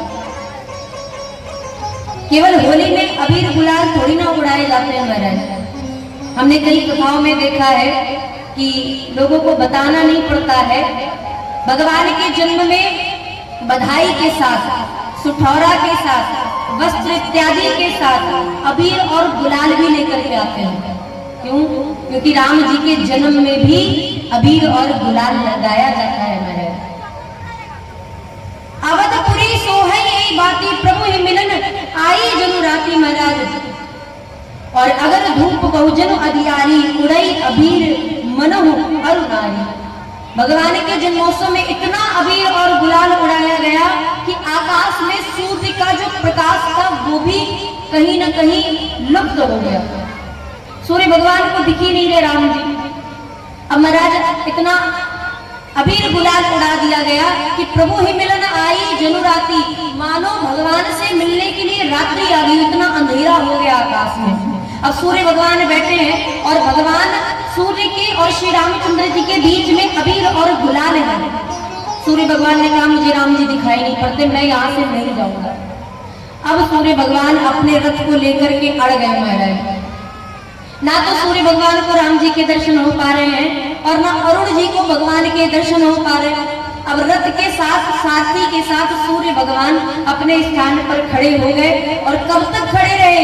वो स्वामी जी कहते हैं कि मास दिवस कर दिवस भा मरम न जाने कोई, रवि समेत रथ था क्यों निशा कवन विधि हुई। महाराज रथ के सहित भगवान सूर्य ने अपने सिंहासन को, अपने साथी को रोक लिया और जैसे ही रोका तो अब सूर्य भगवान की स्थिति रुक जाए, सूर्य भगवान अपनी जगह पर रुक जाए महाराज, तो क्या होगा? एक दिन एक महीने के बराबर होगा, अर्थात एक महीने तक रात्रि हुई ही नहीं। अब चंद्रदेव बड़े उदास। चंद्रदेव ने कहा कि ये कौन सी बात होती है महाराज? अब क्या सूर्य भगवान सूर्यवंश में जन्म लिए हैं तो क्या सूर्य भगवान ही दर्शन करेंगे? ये 33 करोड़ देवता जो लंबी सी लाइन लगा के खड़े हैं, अरे इन्हें भी तो राम जी का दर्शन करना है। जब तक हम दर्शन करेंगे तब तक पता चला, चंद्रदेव कहते हैं कि जब तक मेरा नंबर आया पता चला राम जी 5 वर्ष के हो गए, तब क्या होगा? हमें भी तो राम जी के शिशु रूप का दर्शन करना है। सूर्य चंद्रदेव भगवान के पास शिकायत लेके पहुंच गए। अच्छा, देवता पृथ्वी पर आते तो है महाराज, लेकिन देवताओं को दुर्भाग्य ही कहा जाएगा देवताओं का। ये देवता पृथ्वी पर आ तो जाते हैं लेकिन पृथ्वी का स्पर्श नहीं कर सकते। जैसे भूत प्रेत पृथ्वी का स्पर्श नहीं करते ना महाराज, जैसे भूत प्रेतों की परछाई नहीं होती है, पिक्चरों में तो देखा ही होगा, बिना परछाई के कोई आदमी खड़ा रहे तो समझ लो उसके अंदर आत्मा है महाराज, ऐसे तो दिखाया जाता है पिक्चरों में। तो जैसे भूत प्रेत की परछाई नहीं होती, वैसे देवताओं की भी परछाई नहीं होती है। देवताओं को कभी पसीना नहीं आता है और देवताओं के गले में जो माला पड़ी है वो उस माला के पुष्प कभी भी मुरझाते नहीं है और देवता कभी भी इस पृथ्वी का स्पर्श नहीं कर सकते। तो देव चंद्रदेव आ तो गए पृथ्वी पर भगवान के पास शिकायत लेकर के कि प्रभु हमें भी दर्शन करने का अवसर दीजिए। आपने सूर्यवंश में अवतार लिया तो क्या सारा अधिकार सूर्य भगवान का ही है, हमारा कोई अधिकार नहीं? भगवान ने कहा कि बिल्कुल अधिकार है। अच्छा ठीक है, आप नाराज मत होइए, उदास मत होइए, हम आपको वरदान देते हैं, वचन देते हैं कि अब की बार हम सूर्यवंश में आए हैं तो अगली बार हम चंद्रवंश में आएंगे। अब की बार यदि सूर्य भगवान ने मेरा 1 महीने तक दर्शन किया है तो हम आपको वचन देते हैं कि आप 6 महीने तक हमारा दर्शन करना। इसलिए भगवान जब जन्माष्टमी में कृष्ण रूप से आए तो जिस रात्रि भगवान का जन्म हुआ था, भगवान मथुरा से गोकुल आए और गोकुल आने के बाद ब्रह्म मुहूर्त में नंद बाबा यमुना जी में स्नान करने के लिए पहुंचे, लेकिन स्नान करने के बाद उनका मन नहीं लगा।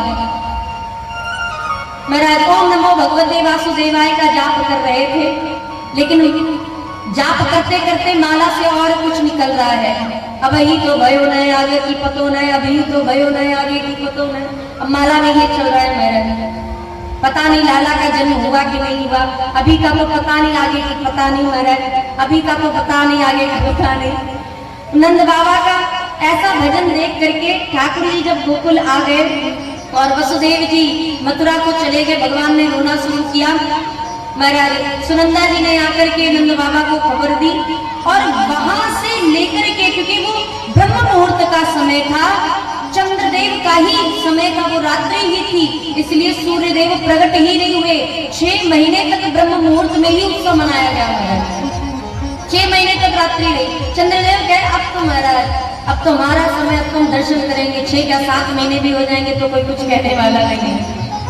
सूर्यदेव 1 महीने तक दर्शन किए, चंद्रदेव नाचने लगे, लेकिन फिर रुक गए। भगवान ने कहा क्या हुआ? चंद्रदेव ने कहा महाराज अभी त्रेता युग समाप्त हुआ नहीं, द्वापर युग आया नहीं और द्वापर युग का चौथा चरण अर्थात प्रथम चरण, द्वितीय चरण, तृतीय चरण, चतुर्थ चरण के कहीं अंत में आप अवतार लोगे और उस चतुर्थ चरण के अंत तक आप आओगे। अभी के लिए हम क्या करें? भगवान ने कहा तो फिर एक वचन हम आपको और देते हैं, जब हमारे गुरुदेव भगवान हमारा नामकरण करेंगे उस समय हमारे नाम के पीछे आपका भी नाम जोड़ दिया जाएगा। आपने ये तो सुना है कृष्णचंद्र, क्योंकि भगवान कृष्ण चंद्रवंश में जन्म लिए, तो भाई चंद्रवंश में जन्म लिए तो हो सकता है इसीलिए चंद्र नाम पड़ा भगवान का। तो राम जी का नाम बोलिए रामचंद्र भगवान की। राम जी का नाम चंद्र क्यों पड़ गया जबकि वो तो सूर्यवंश में आए? क्योंकि भगवान ने चंद्रदेव को वचन दिया था, इसीलिए रामचंद्र और कृष्णचंद्र ये स्वरूप है महाराज। गोस्वामी जी महाराज कहते हैं कि यह रहस्य काहू नहीं जाना, दिन मनी चले करत गुण गाना। जब चंद्रदेव चले गए तो सूर्य भगवान को भी ठाकुर जी का दर्शन हो गया। सूर्य देव तो गदगद है महाराज, मेरे वंश में भगवान का अवतार हुआ है। वो जिनके प्रकाश से सूर्य भी प्रकाशित है, जैसे चंद्रमा का अपना कोई प्रकाश नहीं होता वैसे ही सूर्य देव का भी अपना कोई प्रकाश नहीं। ये तो हेतु कृषाण भानु हिमकर को, ये तीनों ही महाराज अग्नि का तेज, सूर्य का प्रकाश और चंद्रमा की शीतलता, ये तीनों ही इन तीनों के अंदर बेस्ट क्वालिटी है महाराज। सूर्य क्यों जाने जाते हैं? अपने प्रकाश के लिए। चंद्रमा क्यों जाने जाते हैं? अपनी शीतलता के लिए। और अग्नि क्यों जानी जाती है? अपने तेज और कांति के लिए। लेकिन गोस्वामी जी कहते हैं कि इन तीनों के नाम में से तीन तीन अक्षर मात्राएं हटा ली जाए महाराज। क्या नाम दिया? गोस्वामी जी कहते हैं हेतु कृषाणु। कृषाणु मतलब अग्नि। तो कृषाणु के नीचे जो का के नीचे र की मात्रा है, वो जो छोटा वाला रा होता है महाराज, र की जो मात्रा उसको हटा लीजिए, क्या हो जाएगा? कसानु। तो कसानु का कोई अर्थ ही नहीं निकलता। अर्थात कृषाणु में अगर रा हटा दिया जाए तो कसानु अर्थात वो अर्थहीन हो जाएगा, निरर्थक हो जाएगा। ऐसे ही भानु, भानु अर्थात सूर्य देव, भानु में अ की मात्रा हटा दी जाए तो क्या होगा? भनु। और भनु का भी कोई अर्थ नहीं निकलता। ऐसे ही हिमकर में से म हटा दिया जाए तो क्या होगा? हिकर। और हिकर का भी कोई अर्थ नहीं होता। अच्छा, अब जो तीन मात्राएं हटाई गई हैं इनको एक जगह लिख दीजिए। क्या हो गया? कृषाणु का र, भानु का अ और हिमकर का म, र अ म। और इन तीनों में जो उसका जो अर्थ है, कृषाणु का तेज, भानु का प्रकाश, चंद्रमा की शीतलता, ये तीनों ही राम के ही कारण है। अगर राम ही हट जाए तो इनका कोई महत्व नहीं है महाराज। इसीलिए चंद्रदेव बड़े गदगद हो रहे हैं, चंद्रदेव बड़े आनंदित हो रहे हैं कि मुझे भी जो प्रकाश दे रहे हैं, आज उनका जन्म हुआ है। और ऐसे भगवान का जन्म देख करके, अवतार देख करके सब बड़े गदगद हैं महाराज। आइए, कल हम और आपने जन्म की बधाई तो सुन ली, बधाई दी भी, बधाई ले भी ली, लेकिन सुठौरा भी आया महाराज। कुछ माताएं बना के लाई भी, गिनी चुनी माताएं थी, सब तो नहीं लेके आई। काम रहा होगा घर पे ज्यादा महाराज, जान सकते, समझ सकते हैं आपकी समस्या में हम आपके साथ हैं महाराज। पर इतनी भी समस्या मत खड़ी कर लीजिए कि कथा के लिए अगर कोई निवेदन किया जाए तो महाराज उसके लिए भी आपके पास समय न रहे।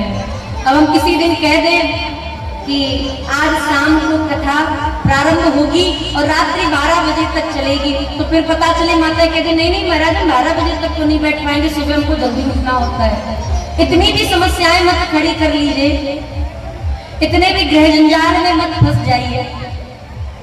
तो कहने का तात्पर्य, किंतु फिर भी सुठारा हो गया, बधाई हो गई, बधाई का लेन देन भी हो गया महाराज। अब बचा है सोहर, जो कि कल हो नहीं पाया था। तो आइए एक सोहर को सुन ले। भाई साधारण से बालक का जन्म होता है तो लोग बैंड बाजा बारात पता नहीं क्या क्या बुला लेते हैं, और अब यहाँ तुम्हारे राम जी का जन्म हुआ तो क्या 2-3 दिन तक भी बधाई नहीं गाई जाएगी? 2-3 दिन तक हमारे यहाँ चैत्र के महीने में जब रामनवमी प्रारंभ हो जाता है महाराज, वो नवरात्रि प्रारंभ होती है, 9 दिनों तक बधाई चलती है। अयोध्या जी के हर एक मंदिर में संत जाते हैं, बधाई गाते हैं, बधाई लेते भी हैं, देते भी हैं, और ऐसे ही पूरा क्रम चलता रहता है पूरी अयोध्या जी में। तो आइए हम और आप भी भगवान के जन्म महोत्सव पर सोहर को श्रवण करें। उसके बाद मेरी झोपड़ी के भाग्य आज,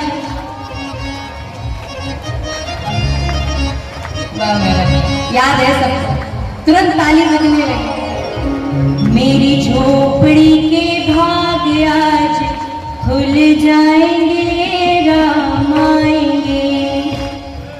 अच्छा, बिना संगीत के यदि भजन गाया जाए तो हमें लगता है कि आपकी ताली से ही सुंदर संगीत का वादन हो जाएगा। आइए बिना संगीत के सभी लोग ताली की सेवा करते हुए। मेरी झोपड़ी के भाग्य आज खुल जाएंगे, राम आएंगे। मेरी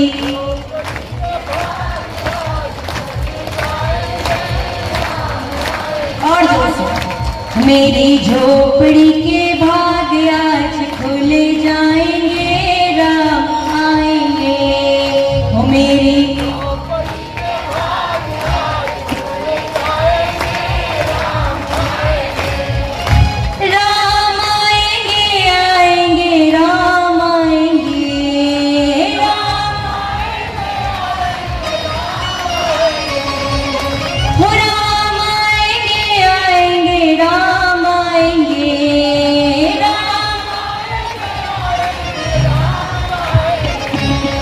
मेरे जन्मों के भाग्य आज खुल जाएंगे, राम आएंगे। मेरे जन्मों के भाग्य आज खुल जाएंगे, मेरी झोपड़ी के भाग्य आज खुल जाएंगे, राम आएंगे। मेरी झोपड़ी के भाग्य आज